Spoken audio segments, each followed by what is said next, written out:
Tempat sebelumnya kita sudah membahas tentang fenomena yang ada di benua Antartika atau Kutub Selatan, di mana pada kutub tersebut terdapat fenomena air terjun darah. Memang kalau membicarakan Kutub Selatan tidak akan selesai, tapi menurut kalian antara Kutub Utara dengan Kutub Selatan masih lebih dingin mana sih? Pasti kalian penasaran kan? Sebelum kita lanjut ke pembahasan, sebaiknya kalian subscribe dulu channel kita biar kalian tidak ketinggalan info-info selanjutnya. Back on topik, Kutub Utara dan Kutub Selatan merupakan tempat yang bisa dibilang hampir sama, tetapi kedua tempat ini berada di ujung yang berlawanan. Maka dari itu, kedua tempat tersebut bisa dibilang serupa tapi tak sama. Pertama-tama, kita akan membahas letak kedua wilayah ini. Sesuai namanya, Kutub Utara dan Selatan. Maka, kedua wilayah ini berada di ujung utara dan ujung selatan. Untuk Kutub Utara atau biasa disebut Arktik, sudah pasti dekat dengan negara yang ada pada bagian utara, seperti Rusia, Norwegia, dan Amerika Serikat. Sedangkan Kutub Selatan atau biasa dikenal dengan Antartika dekat dengan negara Chili, Selandia Baru, dan Argentina. Yang kedua, Kutub Utara memiliki luas 5,5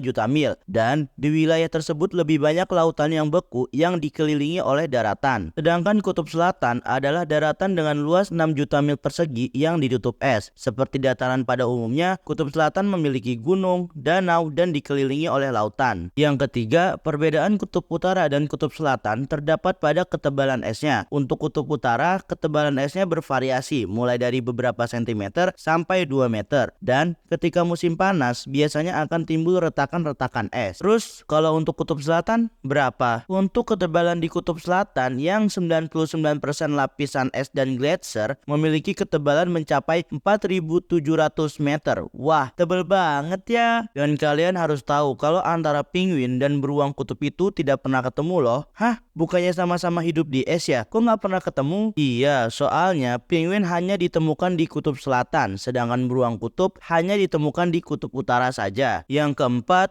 perbedaannya ada pada status wilayah. Untuk Kutub Selatan tidak sama sekali dimiliki oleh negara manapun. Berdasarkan perjanjian Antartika, wilayah tersebut digunakan untuk tujuan perdamaian dan kegiatan ilmiah. Sedangkan Kutub Utara memiliki penduduk 4 juta jiwa yang tinggal di lingkaran Arktik, tepatnya di beberapa kota kecil dan besar seperti Barrow, Tromsø, Murmansk, dan Svalbard. Untuk tingkat dingin, lebih dingin mana sih antara Kutub Selatan dan Kutub Utara? Untuk tingkat dingin di Kutub Utara maksimal minus 40 derajat saat musim dingin, sedangkan saat musim panas 0 derajat. Dan untuk tingkat dingin Kutub Selatan sekitar minus 60 derajat saat musim dingin dan minus 28 derajat saat musim panas. Bahkan di Kutub Selatan pernah mencapai minus 89,6 derajat. Itu merupakan suhu terendah yang pernah ada di bumi. Suhu ini direkam oleh stasiun Vostok yang berada dekat dengan geomagnetik Kutub Selatan. Itulah perbedaan-perbedaan yang ada di Kutub Selatan dan Kutub Utara. Kalian berminat nggak kalau untuk tinggal di sini? Tulis di kolom komentar dan jangan lupa like dan subscribe biar kalian tidak ketinggalan info-info menarik lainnya.